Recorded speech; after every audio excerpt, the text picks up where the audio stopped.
آمنوا واتقوا، اگر وہ ایمان لاتے اور پرہیزگار بنتے تو فرمایا لمثوبۃ من عند اللہ، تو ٹھکانہ پاتے اللہ تعالی کی طرف سے وہ جو بہتر تھا، لو کانوا یعلمون، کاش کہ وہ اس حقیقت کو جان لیتے کہ ایمان اور تقوی کیا چیز ہے۔ یعنی اس کو یوں اگر سمجھا جائے تو غلط نہیں ہوگا کہ پوری کائنات میں، پوری دنیا میں اگر کوئی انسان کے کام آنے والی چیز ہے تو وہ سچ ہے۔ اگر میں کہوں کہ پوری شریعت کا خلاصہ نچوڑ ایک لفظ میں بیان کر دیا جائے تو وہ لفظ ہوتا ہے سچ۔ یعنی سچ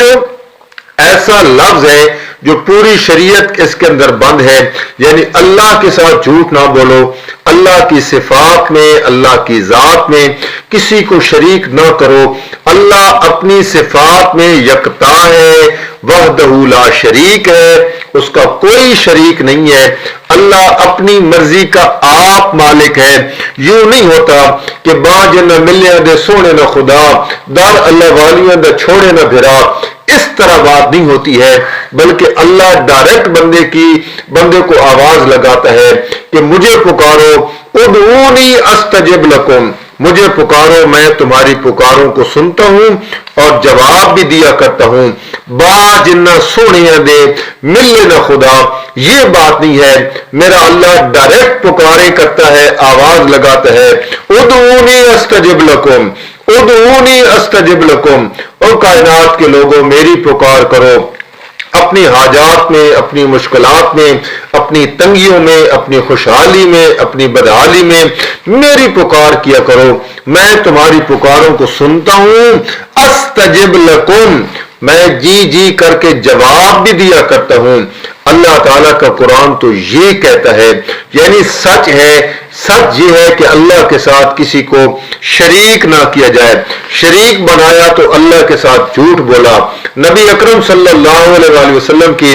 رسالت پر ایمان رکھنا کہ جو دین اور جو شریعت آمنہ کے لال لے کر آئے ہیں وہی حق ہے، اس کے علاوہ سب بدعات ہیں، سب جھوٹ ہے۔